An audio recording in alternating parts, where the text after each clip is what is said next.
정보 뉴스 스크랩을 통해서 한번 알아보도록 하겠습니다. 친환경, 썩는 플라스틱, 가로막는 정부 정책. 국내 산업계가 썩는 플라스틱에 대한 투자를 확대하고 있고요. 정부는 오히려 규제를 하고 있습니다. 환경부는 일회용품과 관련해서는 원칙적으로 친환경 인증을 내주지 않는다는 입장을 고수하고 있는데요. 세계적으로 이 시장이 20% 정도의 성장률을 보일 것으로 보고 있고, 전 세계가 그래서 이것에 대해서 좀 관련주들 포함해서 좀 들썩거리고 있습니다.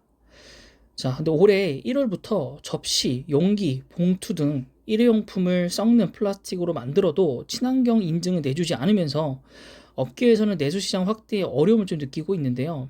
그럼 이 친환경 인증을 뭐가 중요하길래 라고 얘기하시면 폐기물 부담금 면제 등을 이를 이용하고 있었습니다. 친환경이. 그래서 인증서를 받고 그래서 이것들을 폐기물 부담금을 이제 그 쿠폰처럼 상세를 하는 거죠. 근데 이 인센티브가 사라지는 겁니다. 그러면 돈은 돈대로 들여서 재활용 플라스틱을 만들었는데 결국엔 이걸로서 얻을 수 있는 이득이 없는 거죠.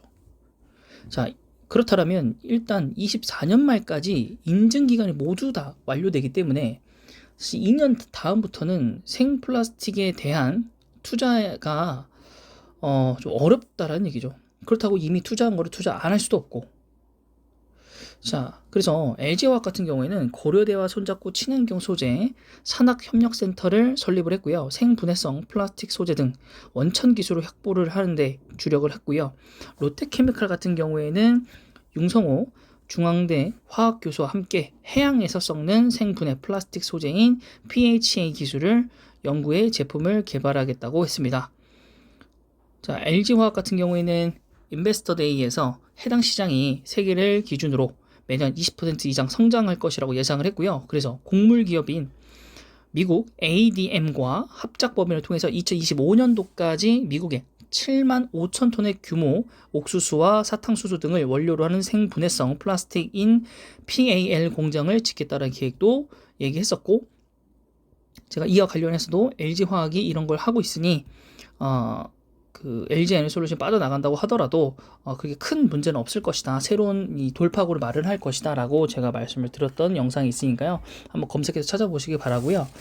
자, SK케미칼 역시도 PAL 분야에서 촉감이 부드럽고 소음이 덜 나는 제품을 개발해서 고급 포장재라든가 쇼핑백, 종량제 봉투 등으로 활용하겠다라는 계획을 세웠습니다.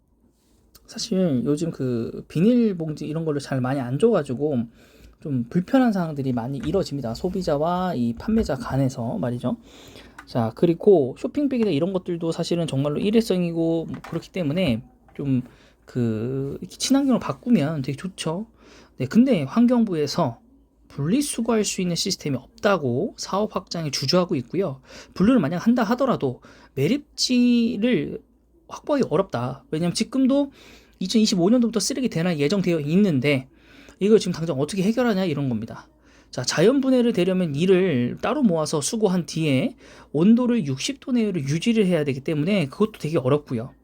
감염병 시대 이후로 일회용품에 대해서 완전히 없어질 수는 없는 게 현실적인 건데 이거의 방안으로 생분해 플라스틱을 만드는 이 기업들의 노력을 정부가 뒷받침을 해줘야 되는데 그거를 못하는 게 좀 아쉽고요. 대신 환경부에서는 향후에 이 어구나 어망, 농업용 비닐, 그 다음에 음식물 쓰레기 봉투처럼 바다나 땅에 버려질 가능성이 높은 품목에 대해서는 생분해성 플라스틱 지원을 검토하겠다고 하는데, 아니 바다나 땅에 버려질 그런 쓰레기들이 정해져 있습니까? 그건 아니잖아요.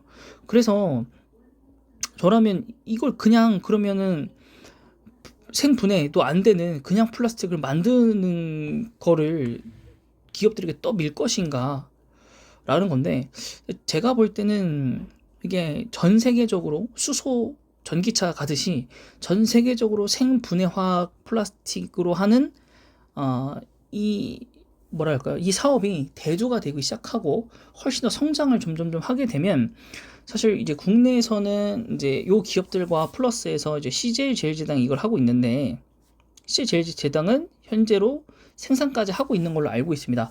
지금 그래서 사실은 여기서 제일 탑픽은 사실은 CJ제일제당이고요. 그 다음이 LG화학이고 그 다음에 뭐 나머지 두 기업인 것 같은데, 이제 앞으로 이게 다 따라올 겁니다. 그 폐기물 재활용 폐기물이래. 폐배터리 재활용 ESS 저장 시스템 이런 거를 모든 기업이 하듯이 나머지 기업들도 이제 화학 쪽 관련 기업들은 이 재활용 쪽으로 많이 올 거고 생분해 플라스틱으로도 많이 올 겁니다. 대신 기술 장벽이 좀 높기 때문에 대기업이라고 평가받는 회사들만 도전할 수 있을 거라고 봅니다. 그래서 제일 앞서 나가고 있는 CJ제일제당, 그 다음에 LG화학, 그리고 나서 요 두 기업들까지, 이 두 기업은 나중에라도 훨씬 더 빨리 적용될 수 있긴 합니다. 왜냐하면 바다에서 사용할 수 있는 PLA를 하고 있기 때문에. 참 아이러니하죠. 바다에서 쓰는 것보다 실제 우리가 쓰고 있는 플라스틱이 정말 더 많은데, 네, 그래서 좀 한편은 좀 아쉽다라는 말씀을 좀 전해드립니다. 관련 주가들을 보시면 LG화학, 예, 오늘 좀 하락장에 좀 힘이 입었다고 해야 될까요? 네, 그 거래량도 저조하면서, 네, 물론 그 전들보다는 거래량이 높아졌지만, 예, 거래량 그렇게 높진 않죠. 그러면서 59만원, 60만원 밑으로 예, 깨게 되었고, 주봉상으로 봤을 때도 이제부터 하락이 시작이다라고 좀 보고 있고, 저 개인적으로 예전에도 설명해 드렸듯이 요 구간 레벨까지는 떨어질 수 있다라고 제가 누차 말씀을 드렸었고, 그게 거의 현실로 다가온 거고, 제가 볼 때는 정말 수급상이 3월까지 안 좋고 전쟁 발발 요 사건 때문에 안 좋아진다면 사실 요 구간까지도 차례대로 깨서 내려갈 것 같아요. 거래량 점점 떨어지고 있기 때문에.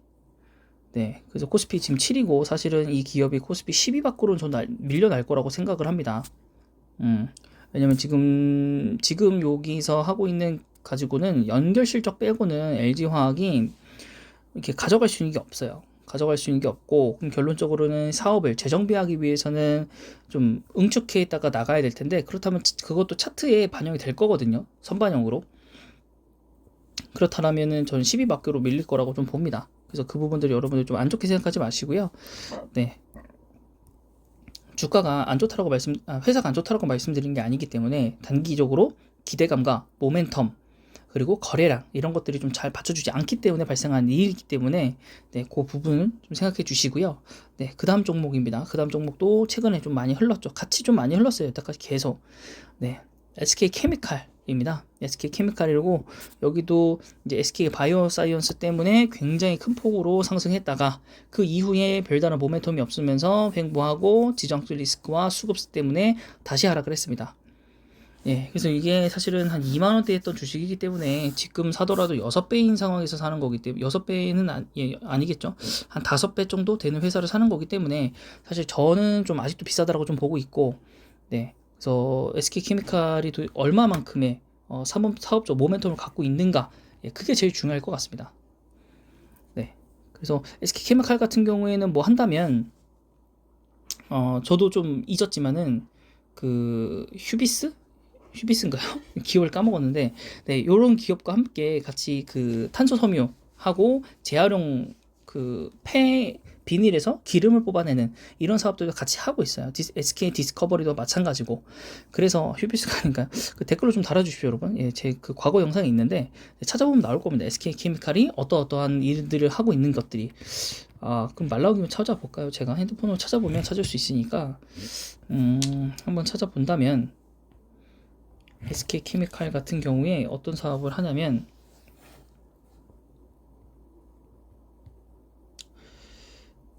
자, 네, SK케미칼 같은 경우에는 신약 AI 플랫폼, 네, 요것도 지원을 하고 있고요.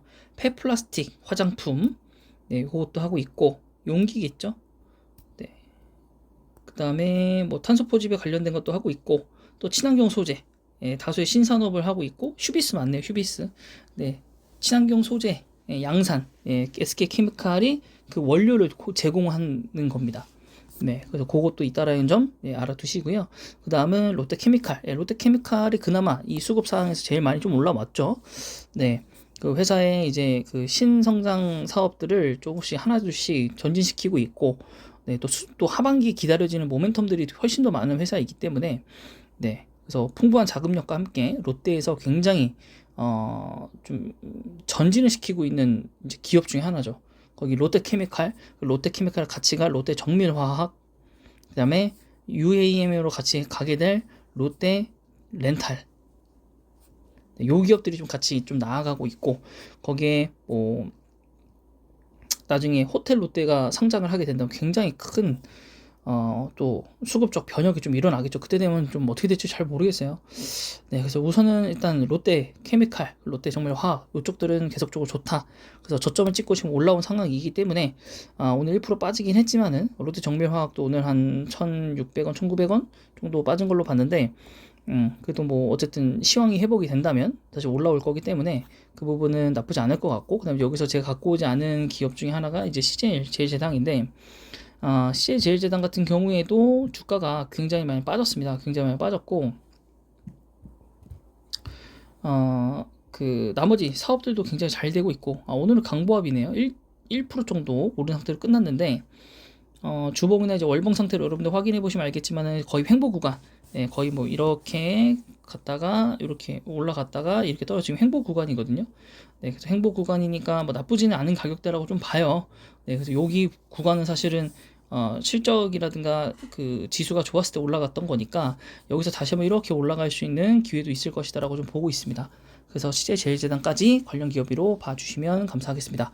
네, 이번 영상은 여기까지고요. 영상이 마음에 드신다면 구독과 좋아요 그리고 댓글까지 부탁드릴게요.